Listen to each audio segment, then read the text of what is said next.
I don't know the last time I was up this early on a Saturday morning.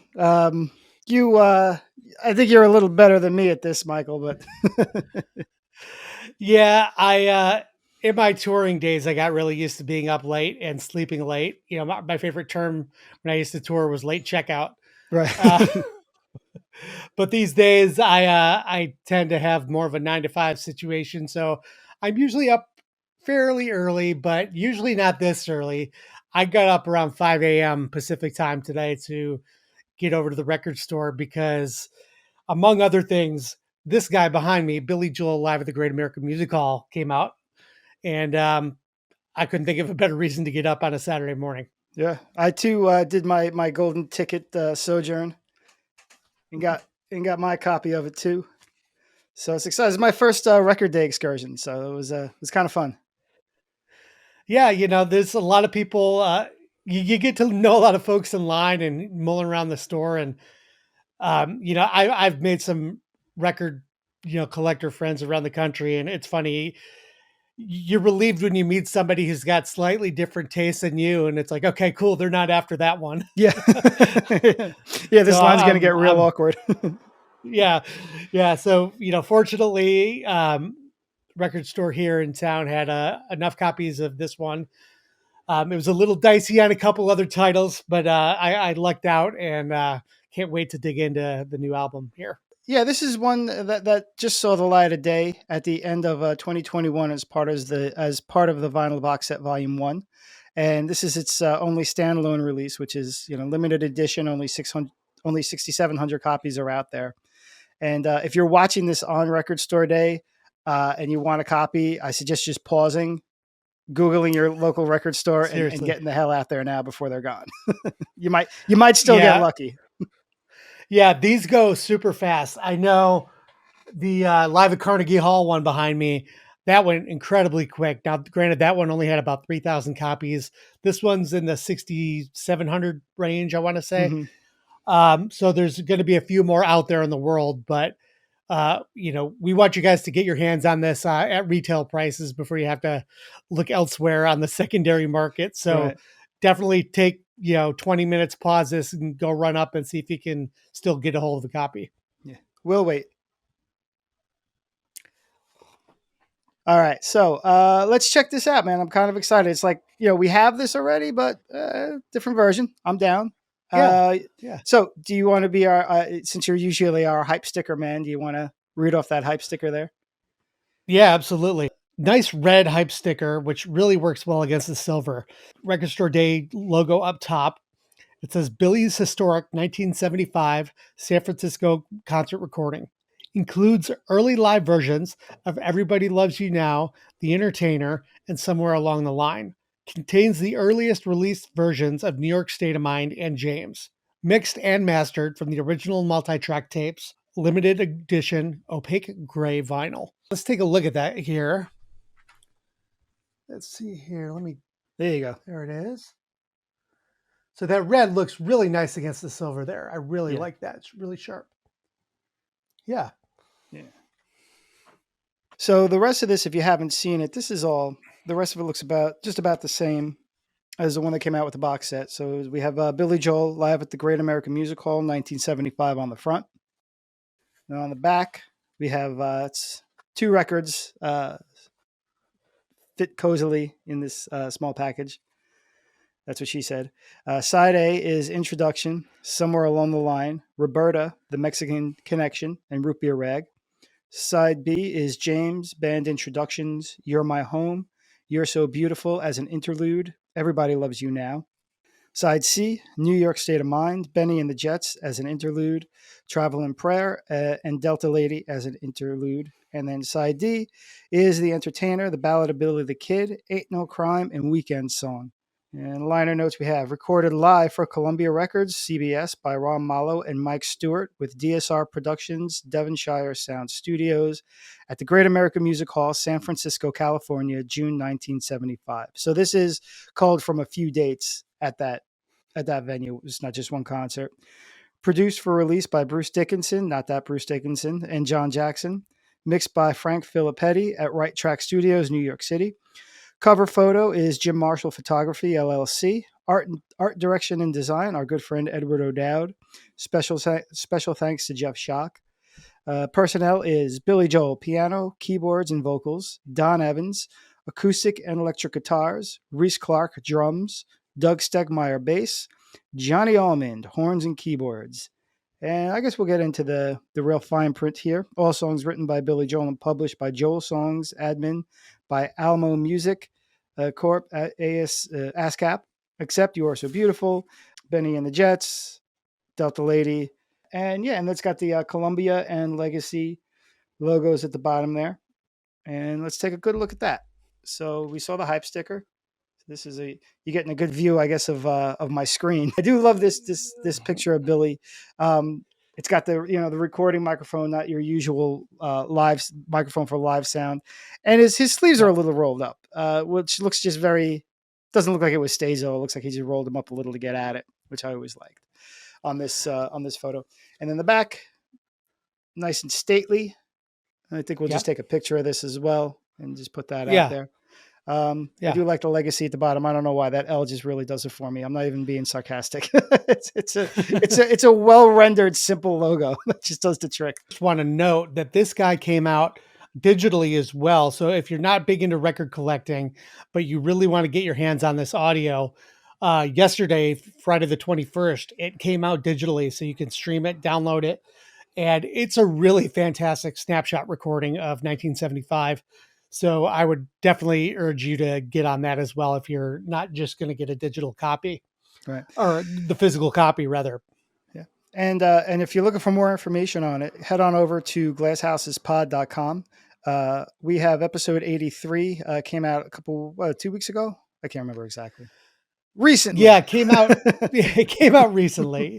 Yeah, it actually came out Tuesday the 11th. So right. So it's about about 10 days ago. Yeah. And it's so the episode is all about live at the Great Ameican Music Halls, and so we did some details on Record Store Day. We did our usual listen through and talked about every track, but most intriguingly, we sat down with John Jackson, who's been Billy's archivist for a while, and who was instrumental in seeing this release come to light.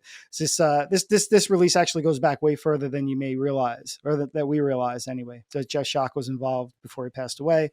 So this was a long time in the making, and we got a really great backstory and a great snapshot of what a rock and roll archivist does. Great listening companion to this record.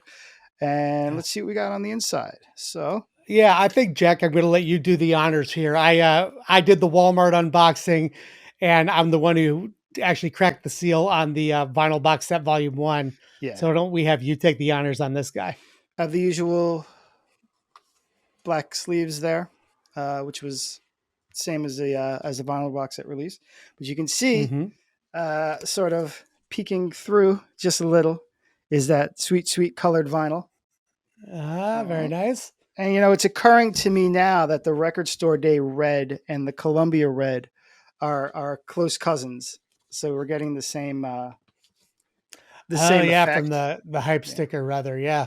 Mm-hmm. Now, I'm going to have to do this carefully because if my friend Norm sees me put both thumbs on this record, he's going to yell at me. But he always does. But this is on pretty snug, so I'm going to have to wash this a little later. I'll have to give it a quick cleaning. Here we go. All right. Ooh, look at that. Oh, that's sharp. Yeah, that is sharp, and look how striking that is against the red label, and that classy red Columbia label with the record on it. Okay, there we go. Yeah, there it is. Yeah, you see my webcam? Yeah, the classic with the Columbia text and logo circling the label, black text on that classic 70s and 80s Columbia vinyl label, which I always have an affinity for. Yeah, there we go. So but yeah, that silver looks so nice. It does. I don't know if this is going to render nicely, but it does look nice. And because it's so much music kind of spread out on these sides, you don't have a lot of those song separation grooves. So it looks kind of monolithic, especially this side here, side C. Side D has a little more, but like at first glance, it's really it looks pretty smooth. And then let's take a look. And I tend to find that on colored vinyl, the separation grooves are a little less obvious than the black for some reason. Oh yeah, yeah, it makes sense. Yeah, because the black it's like shiny. Right. Right. All right. Let's see if I can do this one a little better. Ooh, these are snug, which is good, except for my grimy thumbs on my opposable digits. All right, and then not too much to look at here. A kind of yeah. See, sometimes you get the ones that have like the spread on them. You know, like the it's got that. What would you call that? You know what I'm talking about on the Like a color of the splatter. vinyl. Yeah, the splatter effect. I don't think this no that's there's no splatter on this. This Now, one this does looks have to be a pretty solid one color. yeah yeah. All right, so let's see. Here's side A. Let me line this up correctly this time. Mm-hmm. Uh-huh. Yeah, it's Very real cool nice. looking. It's. I should have brought up my other version so we could kind of A B them, but this is the idea here. Side B. I think they're about the same weight. There's no difference in the. It's not like 180 gram or anything like that. Yeah, that looks to be about standard 140 gram ish. Yeah. But, all right. So there we go. So that's the package. And you know what's funny about releases like these, especially because this is a new one, and we just listened to it, but it is true, man. You put out just a slightly different version, and I want to go back and play it again. Like I'm going to go downstairs right after this and, Yeah. and and put it on, even though I have another copy of it. And Yep. and nobody's getting either copy of mine because one's with the box set and the other is Yeah. a collector's item. So 100%. screw all you mooches. You imaginary mooches coming after my vinyl, my records. Right. And I'm the kind of guy, I may see if I can hit up another record store in town and see if they have another copy still. With some of these limited titles, You- I'll get one at my go-to spot, then hit up another store, see if I can find a second to keep sealed. yeah, I only do that for the limited ones, but it's kind of fun because I do like to play my records. I'm not right. the kind of guy who only leaves everything sealed. Yeah, But if it's a limited title, I definitely like to see if I can get a hold of more than one. yeah. Well, I see you with your doubles of Yankee Stadium and the vinyl collection back there. I'm assuming one of each is unopened. So Yep, yep. This guy's yeah, been played quite a bit and well yeah, loved, and Carnegie Hall, same as that. So it's certainly yeah. I definitely prefer to go that route when I can. right, right. Well, there you have it. This is the record Yeah. store release of Billy Joel live at the Great American Music Hall, 1975. The second Billy Joel record store day release, the first being Carnegie Hall in 2017, 2018, 2018. I want 20 to say. might be 19. Let me check. Ooh, might be, yeah. Happen to have it right in front of me. Yeah. 2019 record store day. 2019. Wow, okay. Yep. Time oddly flies. As always, hit us up. This is on YouTube, so crack us So down in the comments there. Did you get a hold of this one too? Let us know what you think. Is it next to your copy of Carnegie Hall? Do you do you live in the Pacific Northwest and want to go knock down Michael's door because he got the last one and it's his second copy and you were right behind him in line? I'm not about to take a copy out of someone's hands. So Yeah, if but if it's in someone's your really hand, looking for it, right. yeah, Exactly. yeah. Ask him politely is what we're saying. 100%. Yeah, yeah, yeah. So I don't know. I guess do the like and subscribe since we're on the YouTubes right now. And if this is Yeah. your first introduction to our podcast, welcome and head on over to glasshouses.com. And you can check out all our episodes. We're up to 83 right now. We've interviewed a whole bunch of people in the Billy camp, past and present, along with our own insights, our own memories of Billy's music, concerts, tours, things like that. So it's become pretty popular. Do you want to talk a little about our Discord server? We launched this last year just as a way to interact with listeners and other Billy Joel fans. So we've got this really great Discord server, which is a nice real-time chat channel that Jack and I often frequent, but we've seen so many great side conversations as well. I tell you, it's a nice feeling to sign on for the day and see 50 messages of back and forth from other folks. So a lot of cool conversations happening there. And what we did recently too, we started a series of watch parties. So we're finding old Billy Joel live concerts, documentaries, a lot of fun things like that. And we're all getting together on a designated night once a month, and we're watching the same concert together, talking about it, chatting about it, And so it's just another fun interactive thing where we can all watch something together.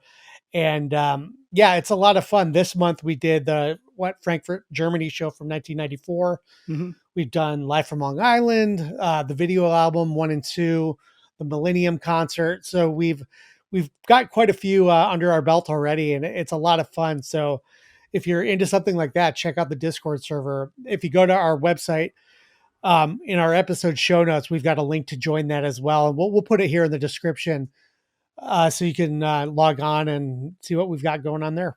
Yeah. It's good times. Good times to be a Billy Joel fan. Lots of new and exciting archival releases coming out. A lot of tour activity. Yeah. Um, yeah, and we're covering as much of it as we can, giving you as much insight, getting some new behind the scenes stories that haven't been heard before. Get on out there, get a copy, get your copy, and if you have it already, turn it on loud. I know you don't have a PA system in your house, but turn up your hi-fi all the way and invite over your cranky neighbors. Did I get that right? I think that was pretty good off the cuff. That was pretty close from that Songs in the Attic liner notes. That was well done. What I love about this too is they leave a lot of the banter and the breath in there. So it's not just like a Songs in the Attic where it's song, song, song, which is fantastic. But this really makes you feel like you're there sitting in the front row at a small show of in 1975. Yeah, this is a snapshot of this tiny little sliver in Billy Joel's career, which has been woefully undocumented, and exists almost as an anomaly from his career trajectory. All right. So yeah, check it out. Let us know in the comments if you picked it up, what you think of it, and what kind of stuff would you like to see in the future? I know they're always working on something these days, but yeah, let us know about your record store day experience. Did you guys get out there in line early? Did you have to suffer through some rain? And I know here in the Northwest, it's raining almost every day this time of year. So I always need to pack a rain jacket before I head out on an early Saturday morning, but it's a lot of fun. And I'm just glad that in the streaming and digital age, people still get excited about picking up a piece of vinyl. All right. Well, we'll leave it at that, and we will see you Yeah. guys on the podcast, on YouTube, the Discord server. Guys on the podcast, on YouTube, the Discord server, wherever we are, you are. No, that makes no sense. We'll see you soon. All right, guys. All right. Thanks for watching. We'll see you soon.